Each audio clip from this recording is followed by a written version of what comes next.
یہ دعا بکثرت مانگا کریں، گھر میں داخل ہوتے ہوئے، سواری پر سوار ہوتے ہوئے، نئے شہر میں داخل ہوتے ہوئے، نئی جگہ داخل ہوتے ہوئے، کہ نبی کریم سرور دو عالم صلی اللہ علیہ وسلم سے فرمایا جا رہا ہے کہ قل، آپ یہ کہیے، یعنی یہ دعا مانگیے۔ اور جیسا کہ پہلے بھی میں نے عرض کیا تھا کہ وہ دعائیں جو خود اللہ جل جلالہ نے اپنے کلام میں ذکر فرمائی اور ہمیں آپ کو حکم دیا کہ یہ کہو، کہ دعائیں کرو، تو ان دعاؤں کی قبولیت تقریباً یقینی ہے اگر آدمی صدق دل سے مانگے،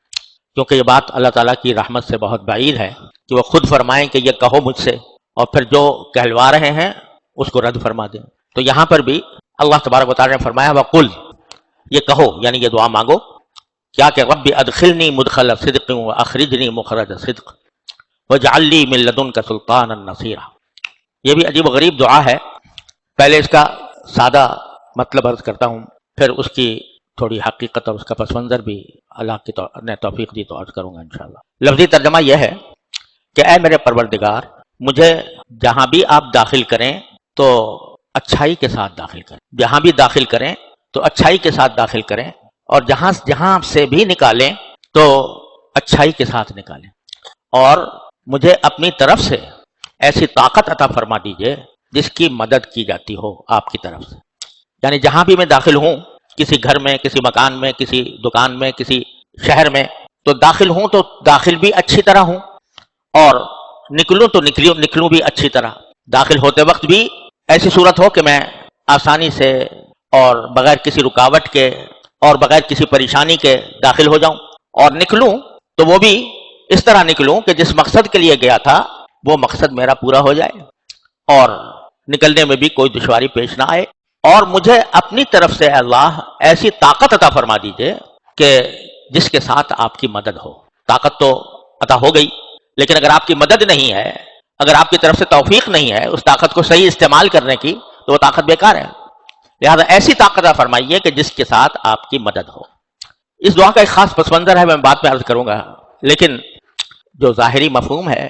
وہ ایسا ہے کہ ہر انسان اپنی زندگی میں کہیں نہ کہیں داخل ہو رہا ہوتا ہے، کہیں نہ کہیں سے خارج ہو رہا ہوتا ہے۔ آدمی گھر میں داخل ہوا تو اس وقت بھی اس کو عافیت چاہیے، خیریت چاہیے، اچھائی چاہیے، کہ جب گھر میں داخل ہو تو منظر اچھا نظر آئے، میرے گھر والے خوش خرم ہوں، عافیت سے ہوں۔ یہ چاہیے نہیں چاہیے جب آدمی گھر میں داخل ہو رہا ہو؟ جب گھر سے نکل رہا ہو اس وقت بھی اس کو عافیت چاہیے کہ نکلنے کے جب میں نکلوں، جس کام کے لیے نکل رہا ہوں تو وہ اچھائی کے ساتھ نکلوں، نکلنے میں بھی آسانی ہو، دشواری نہ ہو، جس مقصد کے لیے نکل رہا ہوں اس میں کامیابی ہو۔ اگر آدمی کہیں ملازم ہے اور اپنی ملازمت کی جگہ پر داخل ہو رہا ہے تو وہاں پر بھی اس کو ضرورت ہے اس بات کی کہ جب داخل ہو تو اچھائی کے ساتھ داخل ہو، یعنی اس کا ماحول درست ہو، اس کے لیے جو کام ہیں، اس کے فرائض منصبی ہیں، وہ ٹھیک طریقے سے بجا لائے، اس کی ضرورت ہے۔ جب نکل رہا ہے دفتر سے تو اس وقت بھی اس کو ضرورت ہے۔ مدرسے میں داخل ہو رہا ہے پڑھنے کے لیے، اسکول میں داخل ہو رہا ہے، کالج میں داخل ہو رہا ہے پڑھنے کے لیے، تو اس کو ضرورت ہے کہ میں جب داخل ہوں تو داخل ہونے کے بعد ایک تو داخلہ میرا آسان ہو جائے، صحیح طریقے پر جاؤں، صحیح وقت پہ جاؤں، اور جس مقصد کے لیے جا رہا ہوں پڑھائی، اس میں کامیابی ہو، اچھی طرح بات سمجھ میں آئے، یاد رہے۔ نکلے تو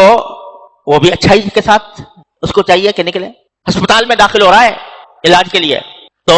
کیا چاہیے کہ اچھائی کے ساتھ داخل ہو، کوئی اچھا ڈاکٹر مل جائے، اچھا معالج مل جائے، اس کے دل میں اللہ تبارک و تعالی صحیح دوا ڈال دے، اور صحیح دوا ڈال کر وہ میرے لیے مؤثر بھی ہو جائے، مفید بھی ہو جائے۔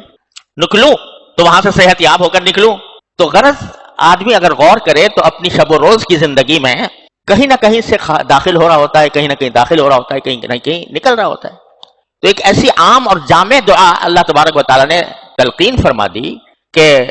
جب بھی کسی چیز میں داخل ہو رہے ہو تو یہ دعا مانگ لیا کرو، رب ادخلنی مدخل صدق واخرجنی مخرج صدق واجعل لی من لدنک سلطانا نصیرا۔ سواری پر بیٹھ رہے ہو، کہیں سفر پر جا رہے ہو، گاڑی میں، ٹرین میں بیٹھ رہے ہو، بس میں بیٹھ رہے ہو، ہوائی جہاز میں بیٹھ رہے ہو، تو کہو رب ادخلنی مدخل صدق۔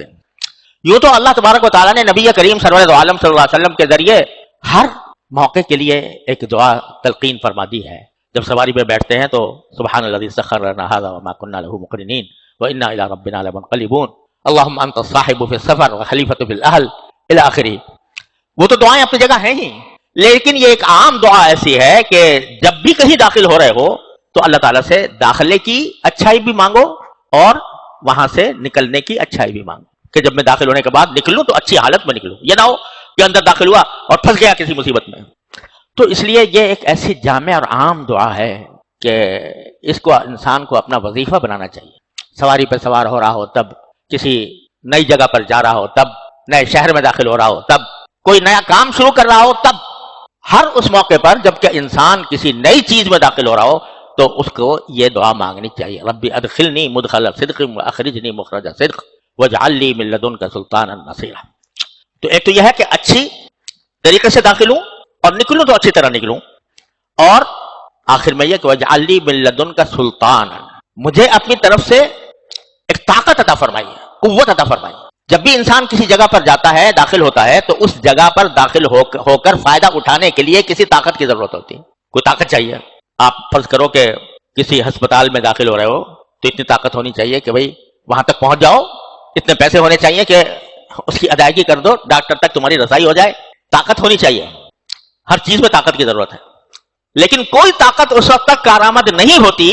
جب تک کہ اللہ جل جلالہ کی مدد اس کے ساتھ شامل نہ ہو۔ بڑا کاریل جوان ہے، طاقتور ہے، قوت سے بھرپور ہے، لیکن اللہ جل جلالہ کی توفیق نہ ہو تو وہ اس کی طاقت بیکار ہے، کوئی فائدہ مند نہیں ہوتا۔ لہذا صرف طاقت نہیں مانگی کہ طاقت دے دیجئے، بلکہ ایسی طاقت دیجئے جس کے ساتھ آپ کی مدد ہو۔ یہ سکھا دیا اس میں، اللہ تعالیٰ نے یہ سکھا دیا کہ کبھی بھی اپنی طاقت پر اکڑو نہیں۔ وہ طاقت تمہاری جسمانی طاقت ہو، ذہنی طاقت ہو، علمی طاقت ہو، کوئی بھی طاقت ہو، اس پر اگر اترا گئے کہ میں تو بڑا طاقتور ہوں اور میں ساری دنیا کا مقابلہ کر سکتا ہوں، اگر تم اس پر اترا گئے کہ یہ میرا کمال ہے، میری طاقت ہے، میری قوت ہے، تو وہ قوت اور طاقت سب ہوا ہو جائے گی، اس وقت تک کارآمد نہیں جب تک کہ اللہ جل جلالہ کی مدد نہ ہو۔ یہ ہم طالب علموں کے لیے بھی بڑا عظیم سبق ہے کہ اگر ہم طالب علم، ہمیں کچھ اللہ نے استعداد دے دی ہے پڑھنے کی، لکھنے کی، مطالعہ کرنے کی، تو اگر اس پر گھمنڈ ہو گیا کہ میں پڑھا لکھا ہوں، میں تعلیم یافتہ ہوں، میں بڑا عالم ہوں، میں بڑا علامہ ہوں، اور اس گھمنڈ کے ساتھ تم نے اپنے استعداد کو استعمال کرنا شروع کیا تو اللہ بچائے وہ اللہ تبارک و تعالیٰ کو بہت ناپسند ہے، اس کے ساتھ اللہ کی مدد نہیں ہوتی، پھر وہی علم انسان کو پتہ نہیں کہاں گمراہی کی وادیوں میں اٹھا کر لے جاتا ہے۔